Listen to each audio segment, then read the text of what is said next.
evening, everyone. It's great to be with you tonight and to share with you the word. My name is Rido. If you don't know me, if you're visiting us tonight, welcome.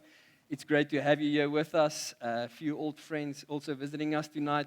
It's great to have you with us. And also sharing with you the word tonight. Exciting. We're busy with a sermon series now for the last, I think, 4 weeks already, called Undignified. Have you been enjoying this series? Have you? Anyone? Did you learn something?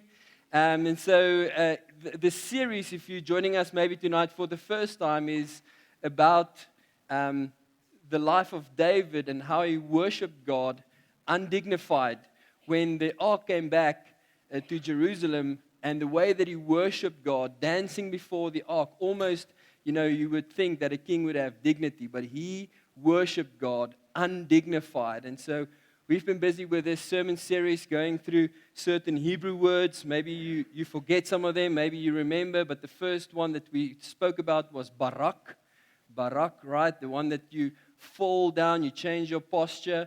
We spoke about Todah. Todah is the one where we worship God through being thankful. We spoke about Yada. Donnie spoke last week about Yada. To be able to raise our hands in surrender and to worship God through surrendering to Him and raising our hands. And tonight, the word that I wanna teach you is Shabak, but you have to say sh. You have to put a sh to it. It's Shabak. Yeah, tell your friend, not shish kebab. Shabak. All right, now this Hebrew word, Shabak, means to triumph. It's really the worship where we shout, where we clap hands, where we praise God, right? It's the praise part. It's almost the loud part, the first part of worship we all love. But that's almost where it stays.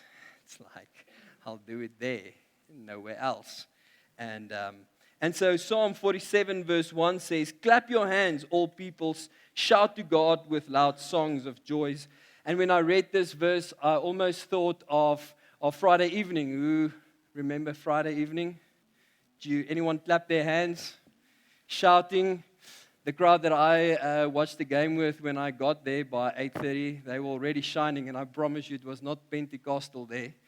That was something else. And when you get to a crowd and they're already loud, like everything is already loud. And now we're going into this game, and I mean the amount of shouting, even when there was no tries being scored, was just unbelievable. And I'm thinking, it's so easy to do that because what? We identify. Because we are South African and our team is playing, and my bloed is groen, and so I'm singing, and hey man, you were a kangaroo, and all of those things are going on, right? Am I right? And when the tries are being scored, we are shouting, we are clapping, and we are right there because we can identify, even though we are not even on the field. And we did this amazing score for the first time against the All Blacks, and it was almost biblical.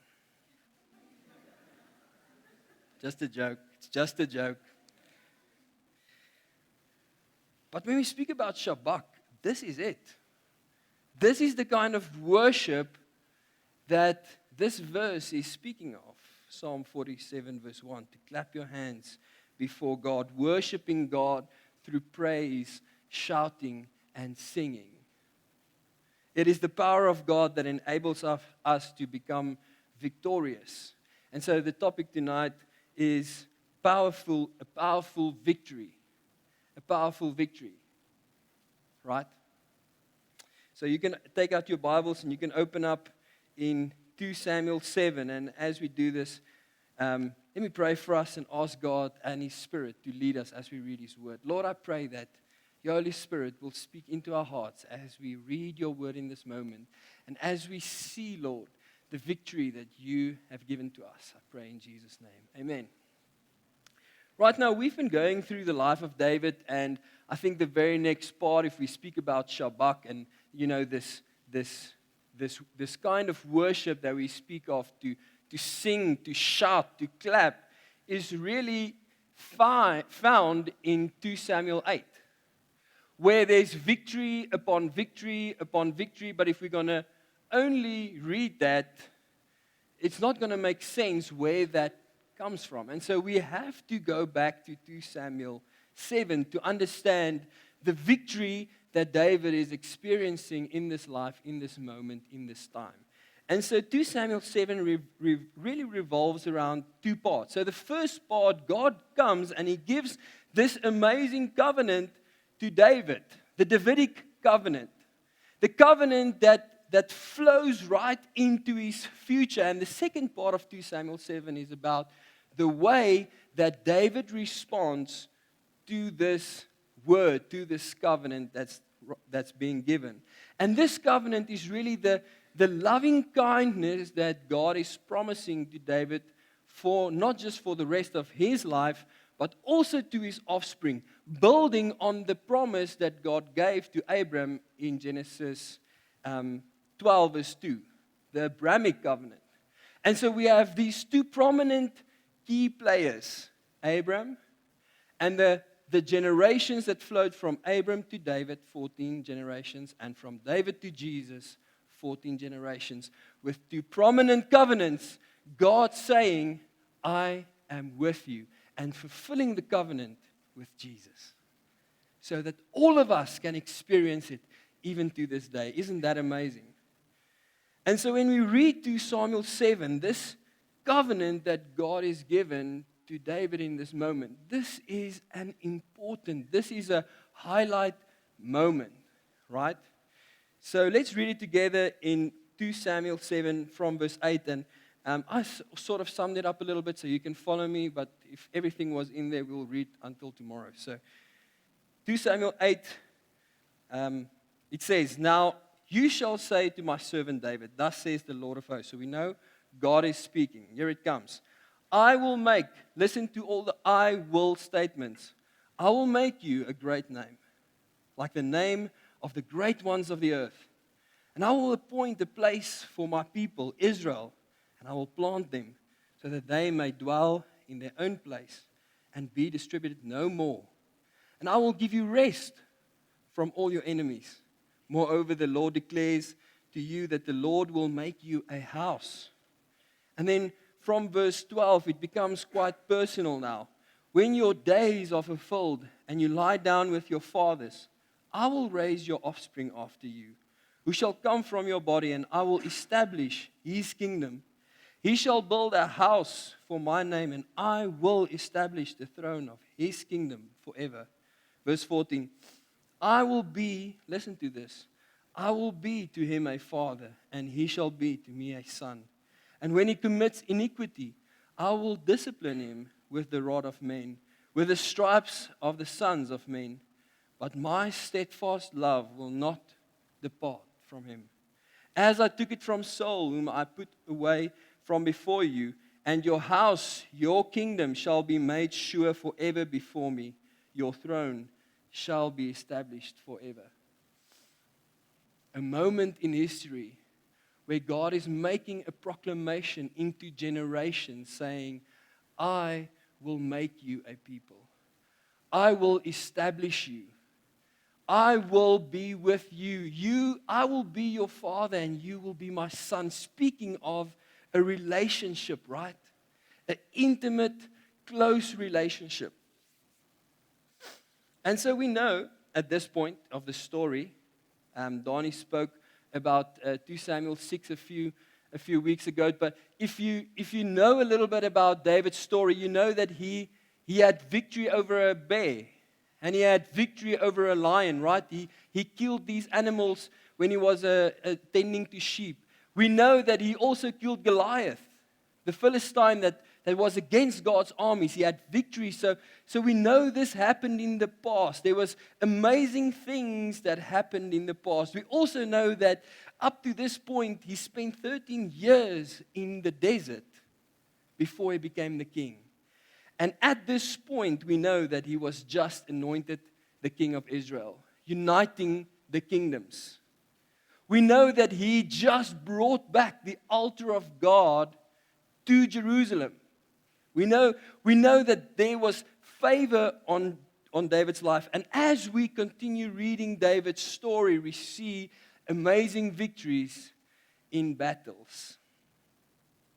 And so to understand David's response in the second part of the story, I want to help you by reminding you of a movie, an old movie, so just to help you understand David's response.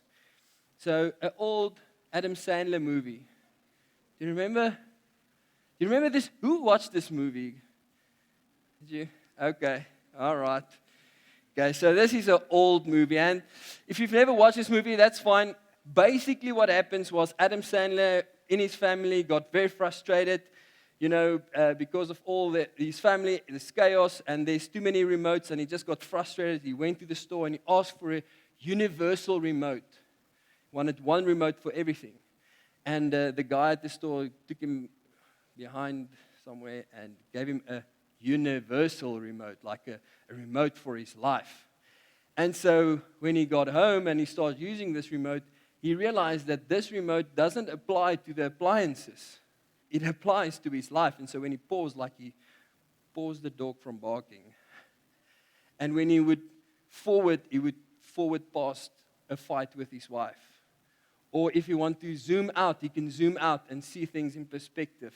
And zoom into maybe something in the past and see what happened there and be reminded of what happened there. And then the fast forward button made him fast forward certain moments, realizing how important the present was. That's really what the movie is about. And this moment that we read in the second part of 2 Samuel 7 is almost like a click moment for David. He's zooming out, just receiving this amazing word from God, this, I will do this for you. And David needs to respond. And the way that he responds is by just zooming out for a moment and praising God for everything that he did in the past, the present, and the future. Let's look at it. Right, it's amazing. So, keeping this in mind, we read 2 Samuel 7 verse 18. It says, Then King David went in and sat before the Lord, and he said, Who am I? So David says, Lord, who am I for you to just mention this amazing covenant? O Lord God, and what is my house that you brought me this far? Lord, it's you that brought me this far, and you make this covenant with me. It's almost like he's saying, Lord, I do not even know how to respond. The only way I know how to respond is by reflecting on what you've already done. And so when we look at David's response, it's really a Shabbat moment. It's a praise moment of this great covenant that revolves around God's grace from the past, the present, and the future. And so the first part is God's past work. God's past work. The work that God has already done. And you can hear how David's language changed from verse 22. It says, You are great, O Lord God, for there is none like you, and there is no God besides you. According to all that we have heard, you see, all that we have heard with our ears. And who is like your people, Israel, the one nation on earth, whom God went to redeem, to be his people, making himself a name and doing for them great and awesome things by driving out before your people, whom you redeemed for yourself from Egypt, a nation and its gods. And you established for yourself, your people Israel, to be your people forever. And you, O Lord, became their God. David is reflecting on Israel and he's saying, Lord, this is what you did. We can only give praise to what you have done for us. You heard us. You heard our cry. Not hurt us, but heard us. You saved us. You redeemed us. You established us as a nation. And the only reason why you can give this covenant to us is because of what you have done. And so David is just praising God. Placing the emphasis on God. And you know, all of us can look at our lives and we can testify of what God did in the past, right? In 2015, just as an example, to give you an example, in 2015 my wife went down with an accident, and not knowing what God will do in the future, right? That moment is tough. She was 2 weeks in ICU. Eventually they had to cut in her throat and put a pipe in her so that she can breathe properly, a tracheostomy, right? So that moment is tough, but there's a word that was spoken over her life that we can stand on. And so God came and He saved her. And the miracle is what God did. And so we can stand on what God did in the past and praise Him from that place. Does that make sense? The second response David gave was God's future promise. Sorry, not the future. First, the present faithfulness. His present faithfulness. From verse 28, we see David is saying, while there was the past, and then we're in the present, and he's saying, and now, O Lord God, you are God. You are God. Now, you are God. And your words are true. And you have promised this good thing to your servant. Now, therefore, may it please you. Now, therefore, may this, what we do, may it please you to bless the house of your servant so that it may continue forever before you. For you, O Lord God, have spoken. Therefore, bless us. You see, He's saying in the present what you have done so that you can do this. And He's responding through praising God. God's faithfulness to David in this present time was so evident. God was faithful even in the time, this 13 years that Donnie spoke of last week. God was faithful to David in that time through all the circumstances, all the way to the point where in that moment he was anointed as king. Where he was able to bring back the ark of God to Jerusalem and dance before the ark undignified. Worshiping and praising God in the present because of what God did in the past. Favor, faithfulness. Not knowing of what God was busy with. And the word that God has spoken over my sons' lives. My smallest boy became sick in 2021 to such a point that it was almost parallel with what happened to Michelle. Life-threatening. Was not going to make it. ICU, hospitals, eventually a breathing pipe. Very much similar things. But because we know what God did in the past, we can stand on His word today. We can worship Him and praise Him today. And even though Samuel is not healed yet, even though that in this moment he is sick and he does have a pipe in his lungs, breathing through a pipe, having a medical condition, even though he has that, we can praise God through the storm because of what He has done. Amen?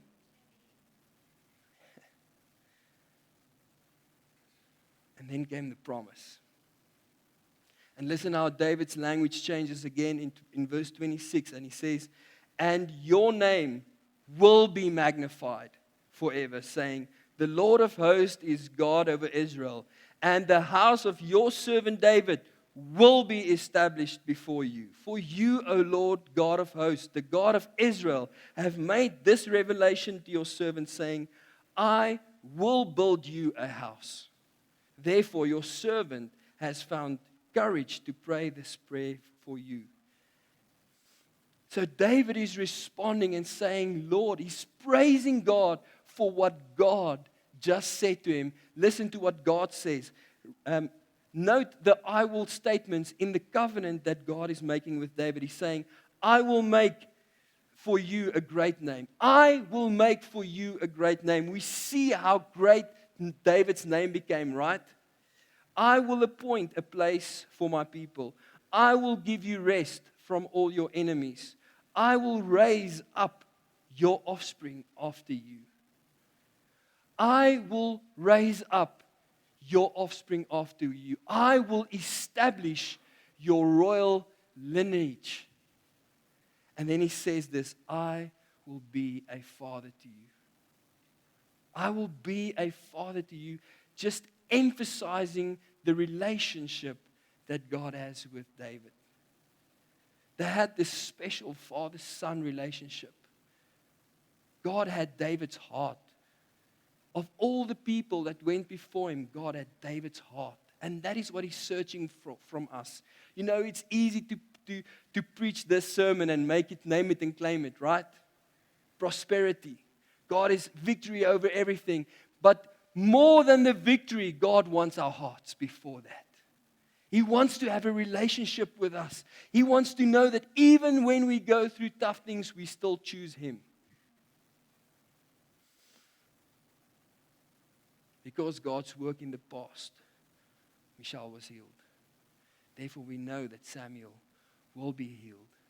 And the word that God spoke over his life will be fulfilled. It will be fulfilled because God promised. God promised. And it's from this place, friends, where we see the victory in chapter 8. It is from this relationship. It is from this platform that David could stand on in the past, knowing that God is faithful in the present, that he could go into the future, and when the battles was real, he could still praise God. Listen to chapter 8. We're not going to go through everything, but here's the victory. After this, David defeated the Philistines and subdued them. He defeated, verse 2, he defeated Moab. It's the Moabites. Right, we're going to go through all the ites. In verse 3, David also defeated Hadadezer, the son of Rion, king of Zobah. And then the Syrians came to help the king of Zobah. David struck down 22,000 Syrians. And the Lord gave victory to David wherever he went, in verse 6. The Lord gave victory to David. And listen to verse 11. And King David dedicated to the Lord. You know, this is unusual because this speaks about the relationship they had. Because normally when we experience victory, it's about us. I've got the victory. I had the victory. It's all about me. But in this moment, we see how the Lord gave victory to David, and David dedicated to the Lord. And this perfect relationship, even in tough times and in good times. Verse 13, and David made a name for himself when he returned from striking down 18,000 Edomites in the valley of Salt. And the Lord gave victory to David wherever he went. There's even more in chapter 10. You can go and read this. But the mighty example of David's strength in battle lies in the victory that he got from God. Lies in the fact that the more victory there was and the more the victory was with David, the more he dedicated to God, the more he praised God, the more he stood on the platform of what God did in the past so that he can praise God in the present, knowing that he will even do more in the future. It's timeless, friends. And so in this time, we read how this Psalm 89 was written. Especially in this time, this covenant was given to David and they praised. From verse 3 we read, you have said, I have made a covenant with my chosen one. I have sworn to David, my servant, I will establish your offspring forever and build your throne of all generations. You see, God is promising. And we see in verse 5, let the heavens praise your wonder.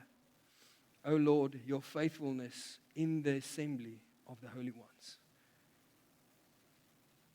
Through 1,000 generations, and of what God did, we can still keep praising God. How does this message apply to you and me today? How does it apply to us? The question is your praise restricted to this moment on a Sunday? Or can you praise through the storm? Can you praise through the difficult circumstances? Or do you only praise when the try is being scored? You only praise when it's going well. The message of the message in this word today is that God is calling us to praise Him because He's worthy. Doesn't matter what we go through, He will give us the victory because He already did it. Because of His work in the past, He heard you. He saved you. He established you. He did it. He did it. Because of His promise for the future, this promise is for you today. I will make you a great name. I will appoint a place for you. I will give you rest from all your enemies, finances, relationships, all the things that's maybe difficult in your life. I will give you rest. I will raise up your offspring after you. I will make your name great, and I will be a father to you. I will be a father to you. Do you hear these words tonight? I will be a father to you. This relationship is for you and for me today. And even if in this present time, in this moment, you are facing a few things, you are facing battles, God is calling you to praise Him. God is calling you to praise Him. Because know this, that God's favor, His love, and His kindness, it is for you today. And it enables you to sing. It enables you to shout. It enables you to clap. And as you shout and you sing and you clap your way out of that thing, right? You sing your way out of it. You shout your way through it.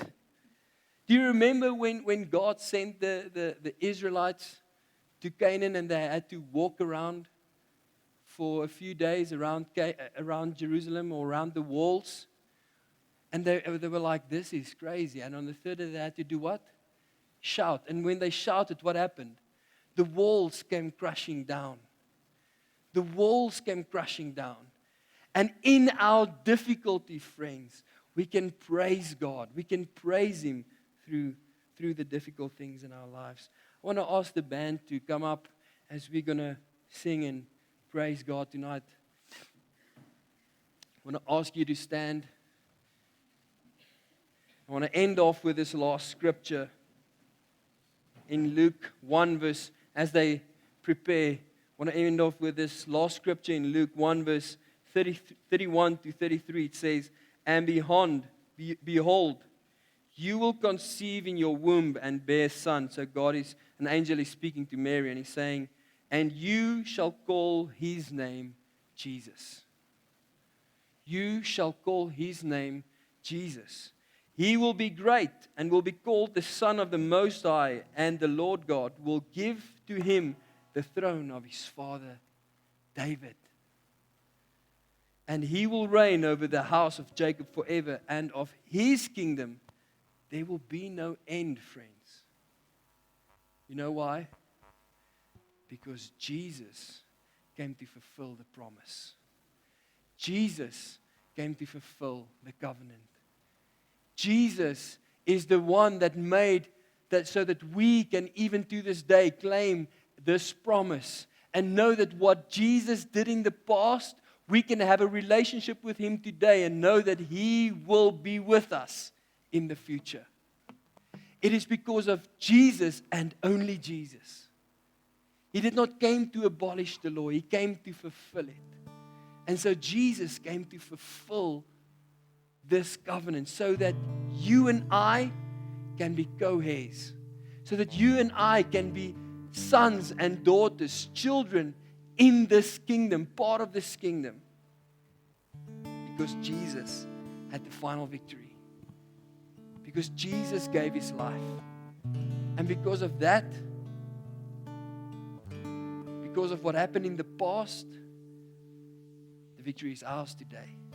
And even though our circumstances are real, we can praise Him because the victory is already done. The victory is already done. And so thank you, Jesus, that tonight we can come before you and we can worship you. Thank you that we can praise you. Thank you that you are the only one and that we can lift up your name. And with 1,000 generations that went before us, we can praise you. And even when we don't feel it, Lord, we can praise you. When it's tough, we can praise you. When it's not going well, we can praise you. When we look at our finances, we can praise you, Lord. When we look at our bank accounts, we can praise you. When we look at our relationship status, we can praise you. And all the things around us, we can praise you. When we look at our country, Lord, we can praise you. And tonight, Lord, we want to lift up the name that is above every other name, Jesus. And we want to shout to this name. We want to clap to this name. Because this name has the victory for us. And thank you that we can be part of that. In Jesus' name we pray.